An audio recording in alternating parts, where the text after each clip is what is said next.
Good afternoon, everybody. It is afternoon, right? Yeah, okay. All right. Thought I was in the wrong place for a minute. First of all, we're here to talk about the kickoff of the 54th anniversary of the Pride Parade.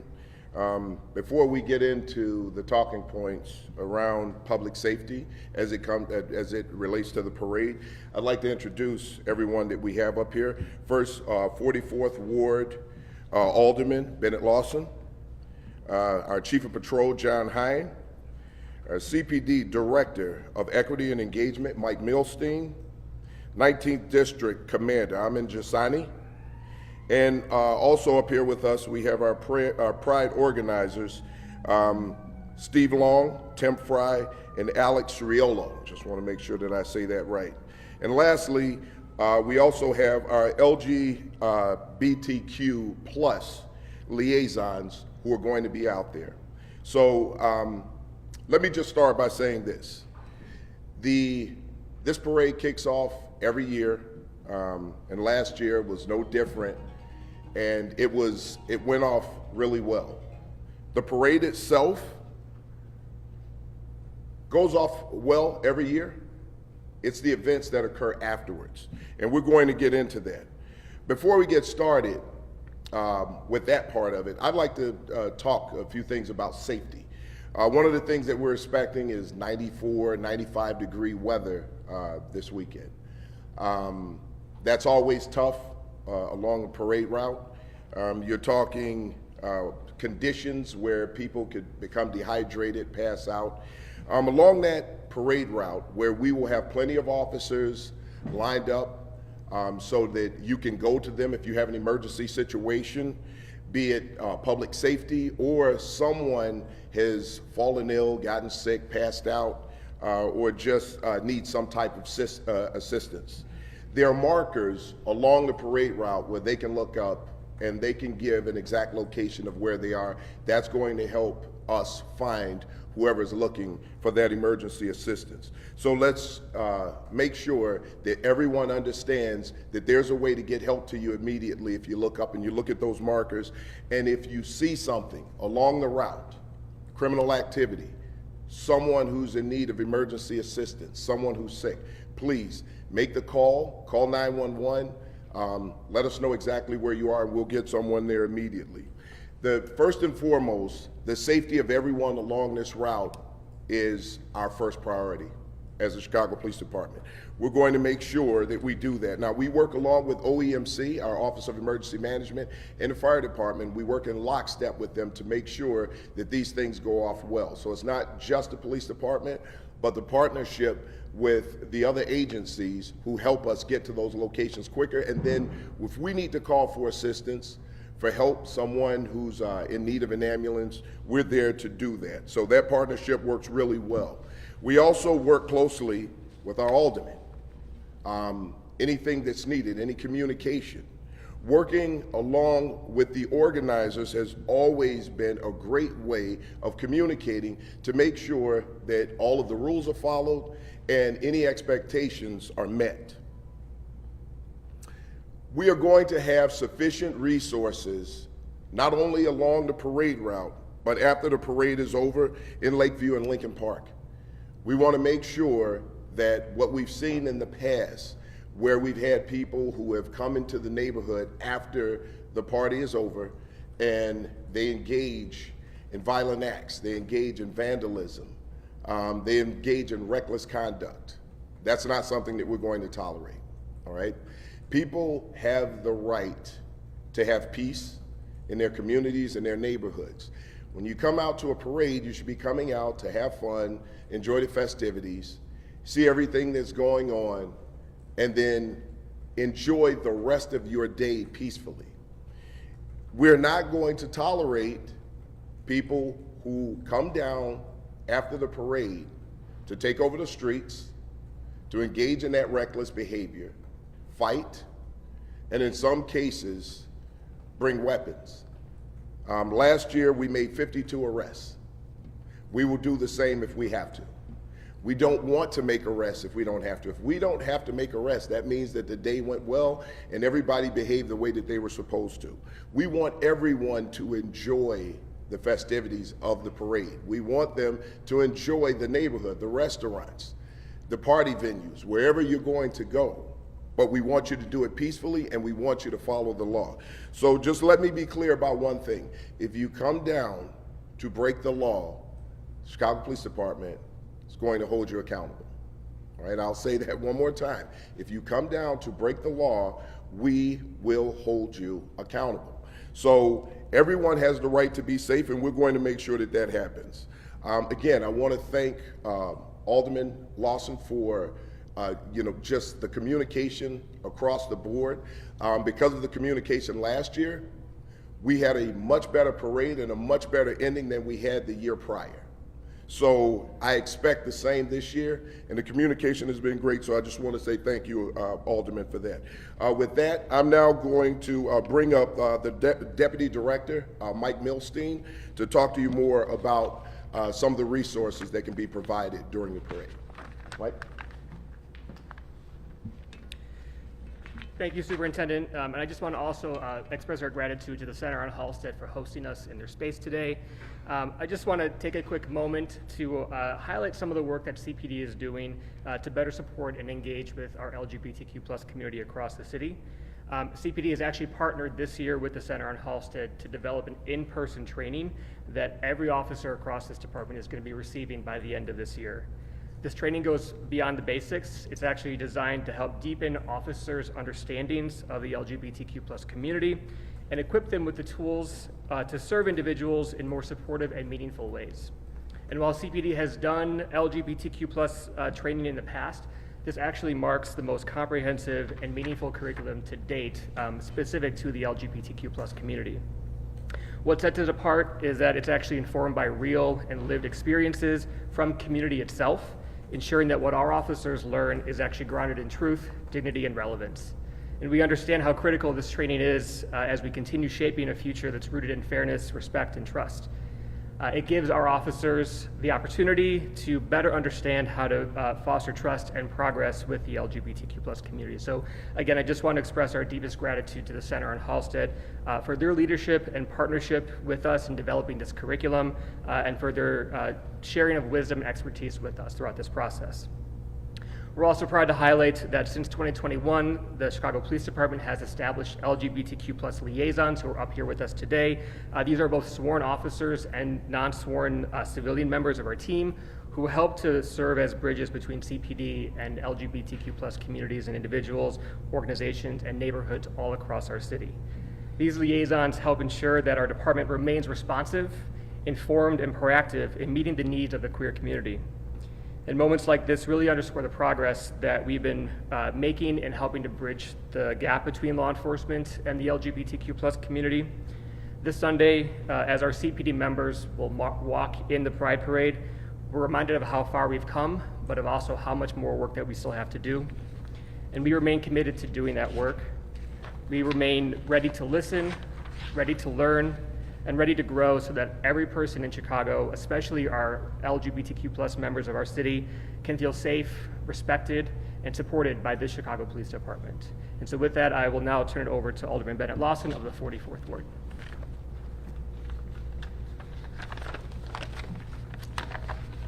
Thank you, Mike, and thank you, Superintendent, and thank you for everyone for being here. I also want to specifically thank our partners in this work with CPD, OEMC, Streets and Sanitation, Fire, BACP, Finance, DCASE, Buildings, Public Health, and CTA, and so many more that work to make this day a success and safety for all of us. Especially to make this weekend's Pride Parade joyful and safe and welcoming for all. I want to thank the volunteer organizers of Pride Chicago who are here and recognize this year's theme, United in Pride, a powerful reminder that when we stand together in solidarity, we can create a more inclusive and compassionate city for everyone. Our unity is more important now than ever as we face new and renewed threats to our rights and to our community. For 54 years, the Chicago Pride Parade has brought together millions of people in celebration of LGBTQ+ life, love, and culture, and resilience in our neighborhood. It's one of the city's most beloved traditions and one that reminds us just how vibrant and diverse our community is. This year, we're especially proud to celebrate our Grand Marshals, Task Force Prevention and Community Services, providing support for LGBT youth of color, specifically on the West Side, for over 30 years, and Dr. Maya Green and Dr. Catherine Kretikos for their critical work in health equity and advocacy. We want everyone, residents, visitors, families, and friends to feel safe throughout the day. As we said, CPD will have a high presence along both the parade route and throughout the surrounding neighborhood, including officers from across our city and beyond our local 19th district. We've worked closely together on communication, staffing, and coverage to reflect the needs of the area's residents and address concerns we know from previous years. Additional safety efforts include street closures beginning early Sunday morning, cooling buses for parade goers, medical tents along the route, and designated crossover points for safe crowd movement. We've been collaborating extensively with local businesses, bars, and agencies to help manage crowds and prevent unauthorized gatherings. We've requested additional infrastructure, like some barriers to stay in place overnight, and business affairs will be conducting checks to ensure alcohol is being served responsibly. Our top priority is a safe, respectful celebration for everyone, including both during and after the parade. To our residents, thank you for your patience with road closures and parking restrictions. Your cooperation and support of this event that adds so much to our city and neighborhood means so much to all of us. My staff and I will be out bright and early at 5 a.m. on Monday, the next morning, with streets and sand, working promptly to clean up the neighborhood. To the LGBT community, thank you for your courage, your creativity, and your ongoing fight for equality, especially in the face of attacks across this country. As we come together, again, let's remember this year's theme, United in Pride. Let's celebrate who we are, protect one another, stay hydrated and cool, and enjoy a weekend that reflects the very best of Chicago. Thank you. Pat? We'll take a few questions. Yes. Right. You have a question? Yeah, has there been any collaboration with federal agencies like DHS, and has it changed at all from previous years? No, listen, when it comes to our work with federal agencies, especially the Joint Terrorism Task Force, when we're talking about parade routes, large events like this, we coordinate with them regularly. We want to know if there's a possibility of any threats out there so that we can get out in front of it. We prepare for these things. We're talking to everyone behind the scenes to make sure that we can stop any possible threat before it starts. But we also do it for awareness. We want to make sure that everyone is safe. If we get something that we think is, or that we know is credible, we're going to make sure that we plan around that to keep everyone safe. So we know when threats come in, and we know the concerns, especially around a parade like this, right? We know that when people are willing to commit hate crimes, these are the things that we're looking at. These are the things that we're digging into, and we make sure that we have our finger on the pulse of any threats that may be out there so that we can respond to those. Now, we'll stroke this way. Two-part. Are there any known credible threats at this point that CPD is aware of? At this time, no. I mean, look, anytime you have a parade like this, anytime you have events of large scale, you'll always get information about certain things. We take all of it seriously. But when we're looking at the larger threats at this time, no. I think everybody should go out and enjoy the parade. Have a great time, because one of the points of terrorism is to change your way of life or your way of thinking and have you live in fear.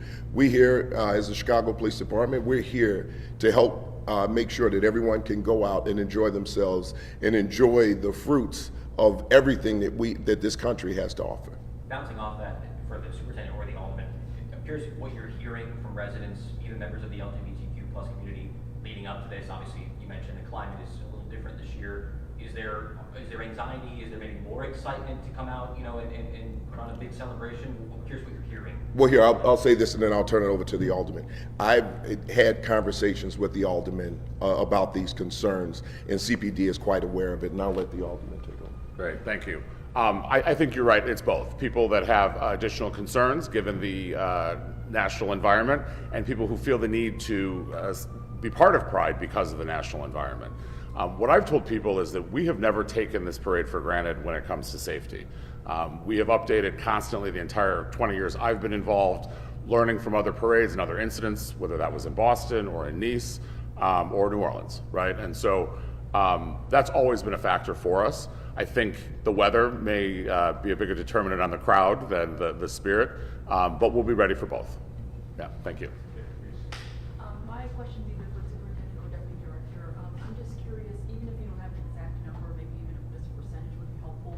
For an event of this magnitude, we're talking about 800,000 people, if not more. How many officers would it take for you all to staff, or how many officers would you think is useful to have on the ground for an event like that? Well, it depends, and we've looked at this. We've looked at the footprint, we looked at the parade route, and again, we look at anything that we think are possible threats. We make sure that we have intersections and locations covered, any locations that could be soft targets. But at the same time, we need to make sure that we have enough officers who are spread out across the entire route of the parade to make sure that we can have someone who responds quickly. So to give you an exact number, I can't really give you an exact number, but we do have an adequate number of officers who are out there to cover this parade. We also have an adequate amount of numbers to come in and relieve those officers so that when we get into the later hours of the night, our officers who have been standing out in the heat all day can get a breather and we bring in some fresh bodies. Mm-hmm. Yes, Superintendent, recently we had a woman drove through a protest downtown. What is the department doing this weekend to ensure that this doesn't happen? What are the safety barriers or the safety measures that are in place?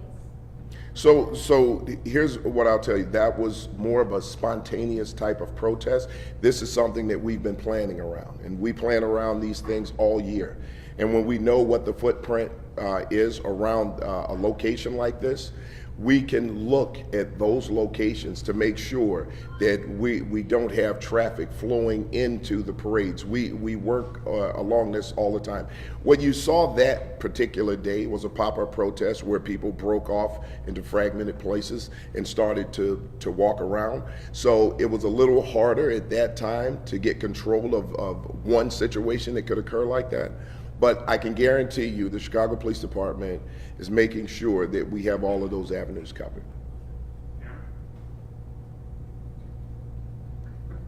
Are days off canceled for officers this weekend? Yes, at this point, yes, we're making sure that we have enough manpower for our officers because look, in this type of weather, this type of heat, we need to make sure that our officers who are out there standing all day, responding to calls, responding to situations, that we have enough officers to give them a break, enough officers to come in and relieve those officers who have been out there all day. People don't necessarily realize how much it takes out of a human being to stand out there with the amount of equipment that they're wearing and to stand there and try to protect. We want to make sure that those, on a cognitive level, those officers are well and sound. Do you have a sense of how many arrests there were to the year prior? I'm sorry, what was that? How many arrests there were, not last year, but the year prior to that? That, I don't have that number, but we can get that to you. But last year it was 52. Any specific vulnerabilities or problems that you've identified from last year or the year before that you have made changes for this year particularly? Nothing specific, but when we see things, if we see something that pops up that we need to make some changes, we can make those changes on the spot. That one of the things that I can tell you is that my Chief of Patrol here, John Hine, is always on top of these things. He's very well versed in it. I have nothing but admiration for the work that he does and complete confidence. So anytime something changes, we sit down and we work that out if we have to do that. But right now, everything is going according to plan. CPD will be out there and our officers will do and respond the way that they always do in great fashion to keep people safe. Okay, thank you. Okay. Thanks. All right, thank you. All right, thank you. Thank you all. Appreciate it.